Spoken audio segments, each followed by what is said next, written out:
আজকে আবারও বেরিয়ে পড়েছি তোমাদের দাদা ভাই আর আমি। আজকে চতুর্থী। এই চতুর্থীর দিনে কিন্তু যতটা পারবো পুজো মণ্ডপটা ঘুরে দেখবো আর তোমাদেরকে সব ভিডিও আমি শেয়ার করব, যার জন্যই কিন্তু আসা।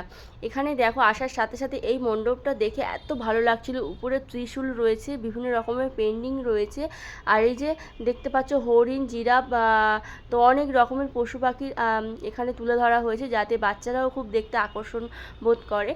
আর নটরাজের মূর্তির আকারে মা দুর্গাকে এখানে রাখা হয়েছে। যে পেন্টিংগুলো দেখতে পাচ্ছ এখানে, আমার নিশ্চয়ই বলতে হবে না, তোমরা অবশ্যই বুঝতে পারছো যে কি দেখানোর চেষ্টা করা হচ্ছে। আর এটা তো প্যান্ডেলের বাইরেটা। এবার মেন প্যান্ডেলের ভিতরে আমরা যাচ্ছি, সেটা দেখো। বাঁশ দিয়ে কিন্তু এখানে পুরোটাই তৈরি, গামছা বাঁশের মধ্যে বাঁধা হয়েছে, দেখতে কিন্তু বেশ ভালো লাগছে। আর দেখতে পাচ্ছ এগুলো বাঁশকাঠি রয়েছে, বাঁশকাঠি দিয়েই মূলত এই প্যান্ডেলটাকে তৈরি করার চেষ্টা করা হয়েছে। এখানকার থিম এটা। আর মা দুর্গাকে কত সুন্দর লাগছে দেখো, চোখই তো আমি ফেরাতে পারছি না। আর চারিদিকে যেগুলো রয়েছে, এখানে রয়েছে দেখো মাটির যে পাত্রগুলো বা থালা টাইপের, সেগুলো রয়েছে, ভাঁড় রয়েছে। তো অনেক কিছু দিয়েই মণ্ডপটাকে সাজানো হয়েছে। আর এই যে মা দুর্গাকে দেখছো, মূলত ইলেকট্রিক জিনিসের কিছু যন্ত্রপাতি, তার এইসব দিয়েই কিন্তু মা দুর্গাকে দশরূপে সাজিয়ে তোলা হয়েছে। এরপর আসলাম একটা খুব জনপ্রিয় জায়গা। এখানে কিন্তু থিমটা আমার বেশ ভালো লেগেছে, অনেকটা বড় এরিয়া জুড়ে কিন্তু এই পুজোটা হচ্ছে। আর এখানে দেখো পরিবেশ সচেতনমূলক এখানে থিম। পরিবেশের ভারসাম্যতা দিনের পর দিন হারিয়ে যাচ্ছে, তো সেটাই এখানে তুলে ধরা হয়েছে। এই যে দেখতে পাচ্ছ গাছের রূপে যে তোমরা দেখতে পাচ্ছ, এটা কিন্তু অরিজিনালি গাছ না বা কাঠের কোনো কিছু না, এটা প্রত্যেকটাই লোহা রয়েছে আর টিন রয়েছে, কিন্তু এত সুন্দরভাবে কারুকার্যটা করা হয়েছে, মনে হচ্ছে না সত্যি সত্যিই গাছ, কিন্তু গাছের মতো দেখতে। এখানে দেখো টিন দিয়ে পুরো ঘরের টাইপের সাজিয়েছে। তো মোটামুটি চতুর্থীর দিনে সন্ধ্যাবেলা প্রচুর ভিড় ছিল, কিন্তু এখন অনেকটা রাত হয়ে গেছে, ওই জন্য ভিড়টা একটু কম রয়েছে। তো আমার এখানে এসে খুবই ভালো লাগছে। আর দেখো কত সুন্দর লাগছে। দিনের পর দিন কিন্তু আমাদের ভারসাম্য হারিয়ে যাচ্ছে, প্রাকৃতিক যে ভারসাম্য।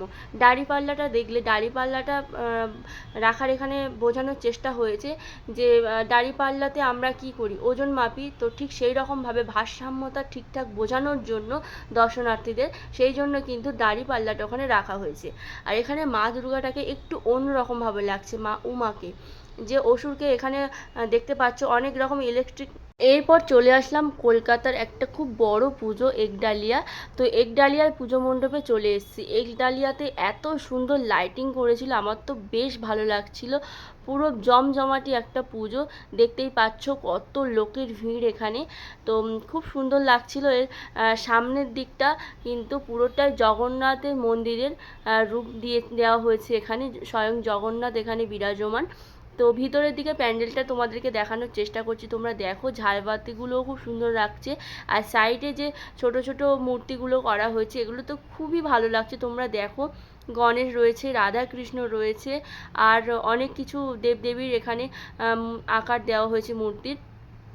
আর একডালিয়াতে এসে মা দুর্গাকে দেখে সত্যিই মানে চোখে পুরো তাক লাগানোর মতো অবস্থা।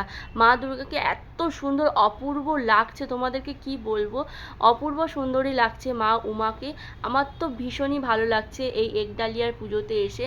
তো এটাও খুব কলকাতার ফেমাস একটা দুর্গা পুজো, একডালিয়া, তোমরা নিশ্চয়ই নাম শুনেছো। আর এখানে আমার দ্বিতীয়বার আসা, প্রথম বছর এসেছিলাম, আর এই সেকেন্ড টাইম এই একডালিয়াতে আসা। আমার তো ভীষণই ভালো লাগছে। আর প্যান্ডেলটা দেখো কত সুন্দরভাবে সাজানো হয়েছে, মা দুর্গাকে তো এত সুন্দর লাগছিল, মানে কিছু বলে বোঝানো যাবে না যে এত অসাধারণ লাগছিল। তোমাদের দাদা ভাই আর আমি কিছু ফটো তুললাম একডালিয়াতে এসে। এরপর আরও একটা পুজো মণ্ডপে নিয়ে যাব, সেটাও তোমরা দেখতে পাবে, সেটাও খুব ভালো লাগবে তোমাদের। তো এখানে দেখো আরও একটা মণ্ডপে চলে এসেছি।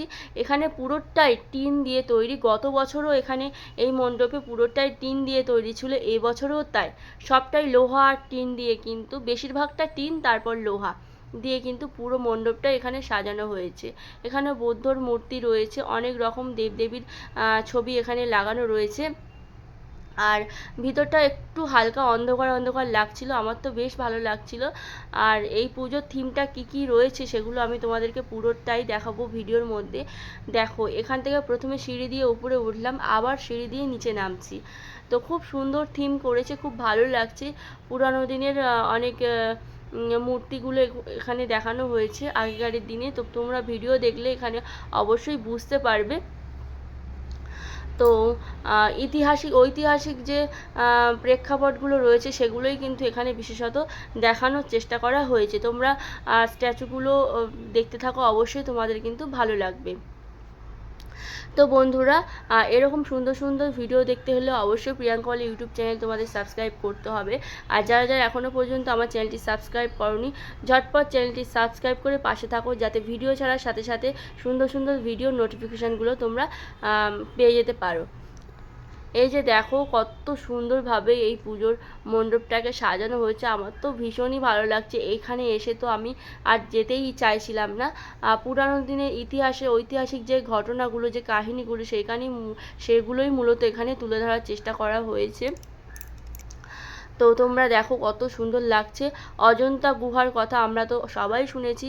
তো অজন্তা গুহার ভূমিস্পর্শ মুদ্রায় ধ্যানস্থ বুদ্ধর ভাস্কর্যটা এখানে তুলে ধরা হয়েছে, এই যে তোমরা দেখতে পাচ্ছ। আর অজন্তা গুহার কিছু কিছু চিত্র এখানে দেখানো হয়েছে, খুবই ভালো লাগছে। মোটামুটি এখানে এসে যে কটা ঠাকুর দেখলাম আমার তো ভীষণই ভালো লাগলো। তো তোমাদের দাদাভাই বললো যে আরও একদিন বেরোবো, আরও কয়েকটা দেবীকে, উমাকে দর্শন করাবো তোমাকে, খুবই ভালো লাগছে এখানে এসে। তো বন্ধুরা, তোমরাও কলকাতাতে চলে আসতে পারো। কলকাতাতে খুব সুন্দর সুন্দর দুর্গা ঠাকুরের থিম হয়েছে। অবশ্যই কলকাতায় এসে সুন্দর সুন্দর পুজো মণ্ডপগুলো তোমরা ঘুরে দেখতে পারো। তো মোটামুটি ভালোই মানুষের ভিড় রয়েছে এখানে। আর অনেকটা রাত করেই বেরিয়েছি, তোমাদেরকে বললাম, যাতে ভিডিওগুলো ঠিকঠাকভাবে করতে পারি। আর ভিড়ভাড়টা তোমাদের দাদাভাই সেরকমই একটা পছন্দ করে না। তো যাই হোক, আজকের এই পর্যন্ত। সবাই সুস্থ থেকো, ভালো থেকো।